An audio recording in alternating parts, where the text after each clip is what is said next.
adonannya, cetak, dan gulung. Ayo, ada yang tahu ibu-ibu ini sedang buat apa? Yang jawab Ekrol, betul tuh. Camilan berbentuk panjang dengan teksturnya yang renyah. Bukan Ekrol biasa loh. Sejak Mei tahun lalu, seorang pengusaha makanan di Cepu, Jawa Tengah menghadirkan inovasi baru, yaitu Ekrol buah. Wih, bikin mata segar. Tenang saja, warna-warna ini berasal dari buah kok. Jadi aman-aman saja kalau dimakan. Nah, penasaran gimana cara membuatnya? Come on, ikut Unyil ke dapur pembuatannya. Buah-buah, seger nih buahnya. Siapa mau beli buah? Duh, panas bener. Istirahat dulu lah sambil mangkal di sini, oi. Mas Slamet mangkal di sini ternyata. Mas, ada anggur sama stroberi nggak? Wah, kebetulan, Nak Unyil. Ada tuh sisa dikit lagi. Ambil deh 10.000 aja. Ya udah, Unyil beli ya Mas, buat bikin Ekrol nih. Wah, jago bikin kue ya. Hehe. Ini buahnya. Sip, terima kasih ya Mas. Alhamdulillah, laku juga buah saya. Ini dia, buah-buahan yang jadi bahan pendukung membuat Ekrol. Ada buah naga, stroberi, anggur, jeruk, dan melon. Pertama belah buah naga dan kerok daging buahnya yuk. Buah naga ini punya banyak kandungan gizi. Di antaranya vitamin C, serat, anti kanker, dan kalsium. Tugas Levin deh mencabut anggur dari tangkainya. Anggur juga nggak kalah bergizi loh. Bahkan buah ini bisa membantu mengobati kesulitan tidur atau insomnia. Coba deh, jangan lupa biar bersih cuci anggurnya ya. Baru deh lakukan tugas berikutnya ya Vin. Belah stroberi menjadi 2 bagian. Kalau buah yang satu ini sudah terkenal dengan kandungan antioksidannya atau anti kankernya yang tinggi.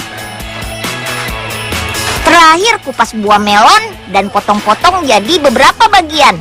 Buah dengan kadar air yang cukup banyak ini ternyata mengandung kolagen loh. Zat ini mencegah penuaan dini dan penting banget untuk kecantikan. Selanjutnya, hancurkan masing-masing buah. Campur dengan santan agar rasanya gurih dan buahnya mudah hancur. Wow, jadi cantik kan? Hijau, pink, dan ungu. Bikin lapar nih. Oke deh, sekarang waktunya membuat adonan Ekrol. Masukkan telur ke dalam wadah yang berisi gula dan pengembang. Jumlahnya 8 butir. Ingat ya, nggak boleh lebih, apalagi kurang. Ayo Levin, bantu dong. Aduk sampai tercampur rata.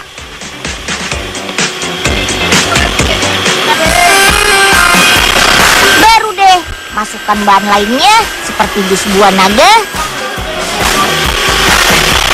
tepung terigu, susu bubuk, dan margarin cair. Aduk lagi sampai semua tercampur rata dan mengembang. Berikutnya buat adonan Ekrol melon.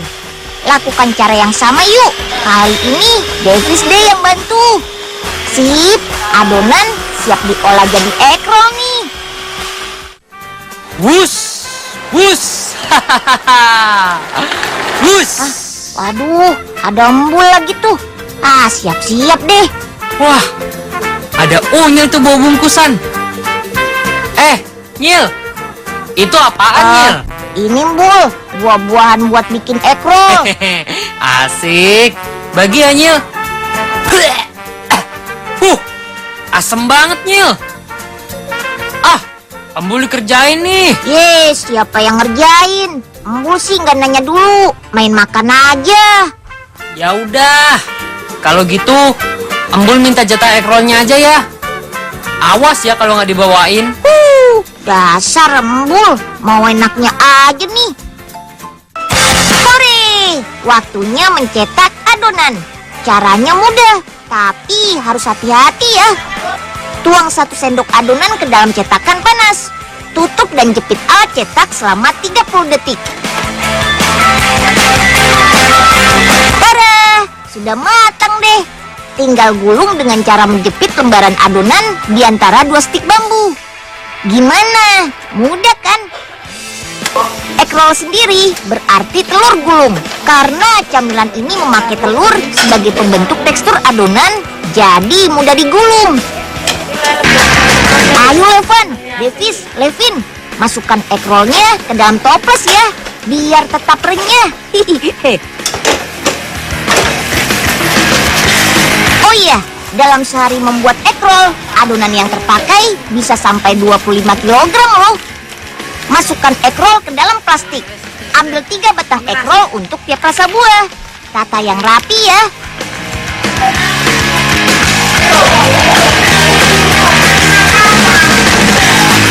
Kemudian masukkan ke dalam kotak seberat 160 gram. Produk ini bisa tahan sampai 5 bulan sejak dibuat. Sudah dijual sampai ke seluruh Indonesia dengan cara online ataupun di toko oleh-oleh. Harganya sekitar 20 ribuan. Nah, siapa yang penasaran dengan camilan kaya rasa ini? Ayo, tetap ngemil sehat makanan asli Indonesia ya. Aduh, kemana sih Unyil? Janjinya mau ngasih egg roll. Awas aja ya kalau sampai Embul dibohongin. Bul, Unyil datang nih. Nih, 1 bungkus egg roll buat Embul ya. 1 lagi buat Unyil. Wah, baik banget emang nih si Unyil. Makasih ya Nyil. Iya, Embul. Oh iya, Unyil duluan ya.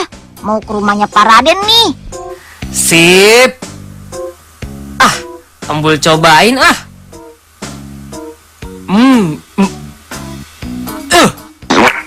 Aduh, kok keras banget sih nih.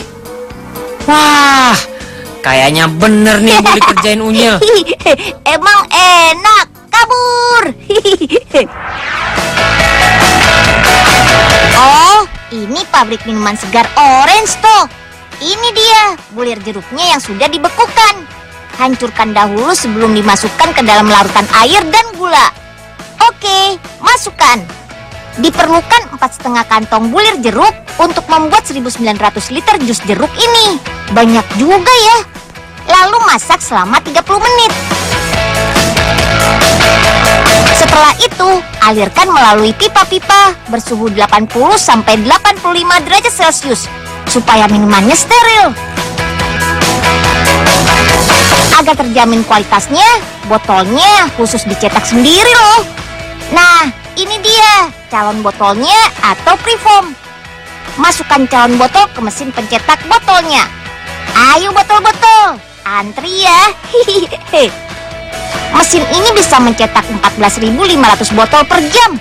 Wih, ngebut ya.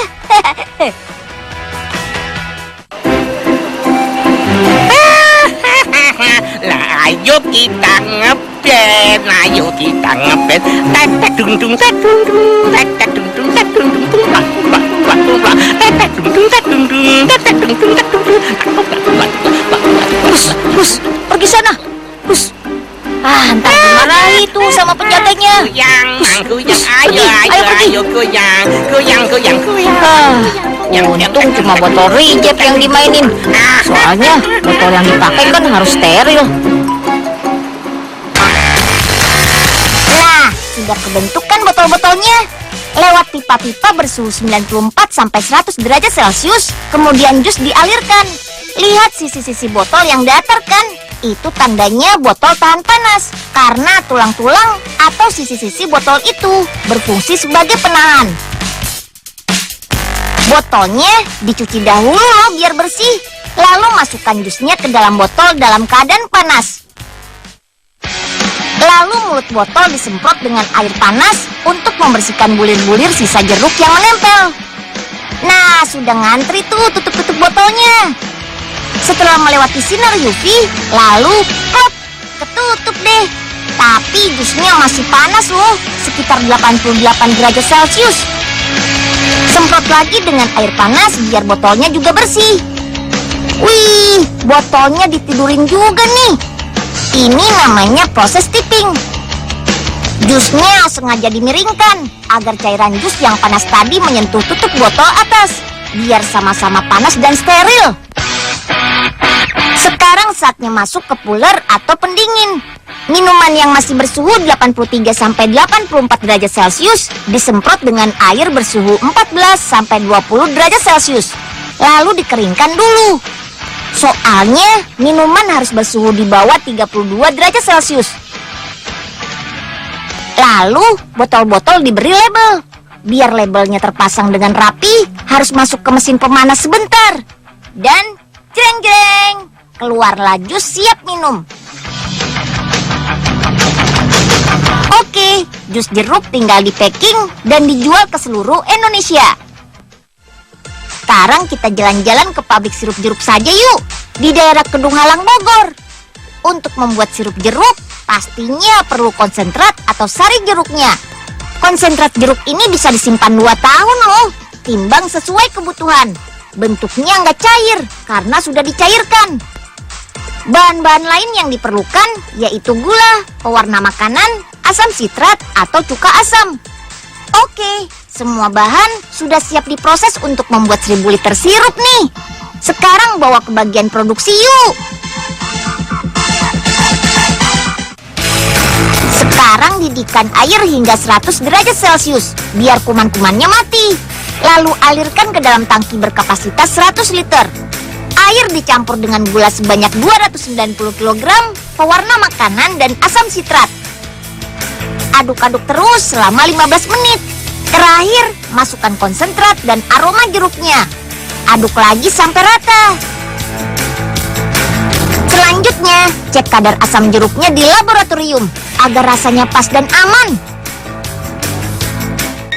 Piu, alat apa ya? pH meter untuk mengetes keasamannya, Mel. Coba ah.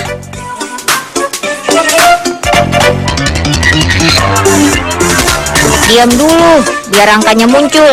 Nah, semakin kecil pH-nya, semakin rasanya asam, Mel. Nah, kalau ini pas.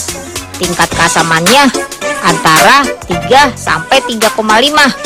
Kalau keringat unyil pH-nya berapa ya? Habis baunya aja udah asem banget. Enak aja, Melan. Siapkan botol-botol tempat sirup. Tapi cek dulu, biar botol benar-benar bersih. Nah, lewat lampu ini akan kelihatan botol yang bersih dan yang kurang bersih. Kalau sudah siap semua, sirup dialirkan melalui filter atau penyaring. Lalu masuk ke tangki. Dan cur, masuk botol deh. Wah, keren ya, mengisinya nggak tercecer. Itu karena di atas botol ada sensor. Kalau sirup mengenai sensor dari tangki atas akan berhenti. Setangki sirup berisi 1000 liter hanya butuh 1 jam untuk dimasukkan ke botol-botol. Wih, cepat ya. Botol selanjutnya masuk ke mesin penutup botol. Setelah divakum untuk menghilangkan udara yang tersisa, lalu pluk, botol tertutup sempurna. Jadi awet untuk 1,5 tahun. Setelah ditutup, sirup masih harus melewati lampu untuk cek kebersihan sirupnya. Siapa tahu masih ada bulir jeruk yang lolos dari mesin penyaring. Tinggal ditempel kertas merek dan lap biar mengkilap. Masukkan kardus dan sirup-sirup jeruk siap disebar ke seluruh Indonesia.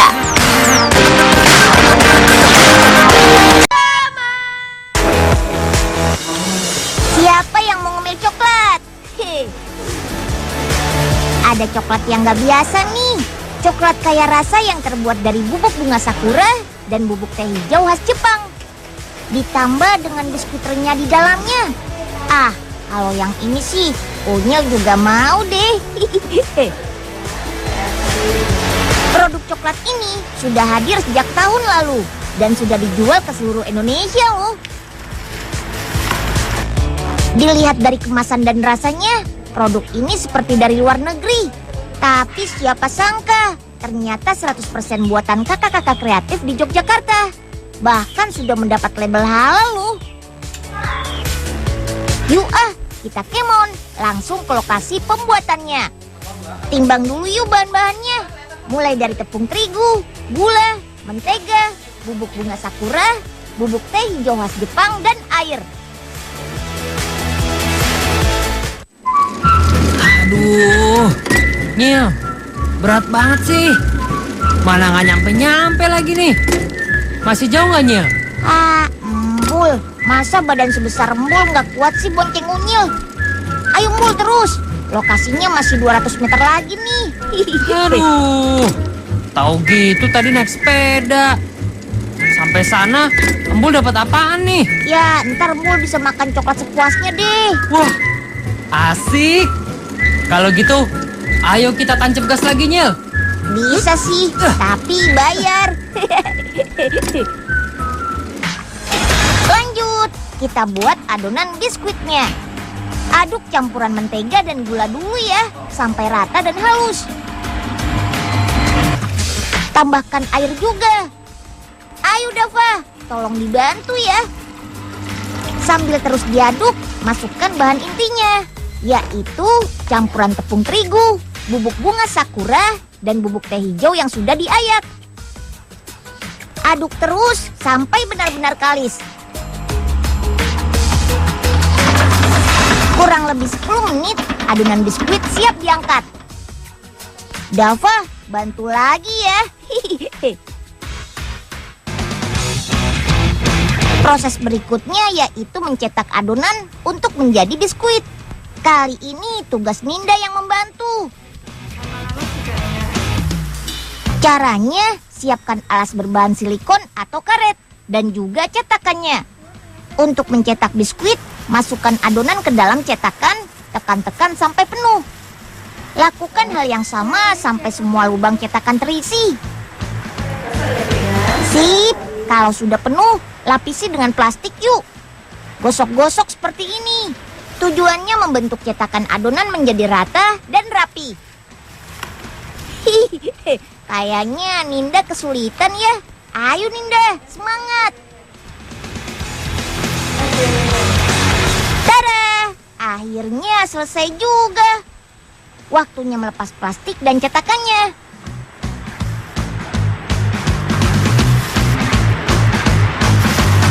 Terakhir pindahkan adonan ke dalam loyang.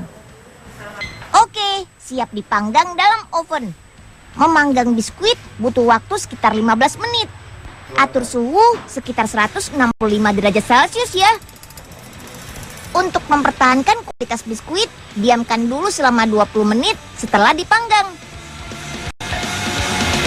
Baru deh, masuk toples. Ayo Nadia, tolong dibantu kakaknya.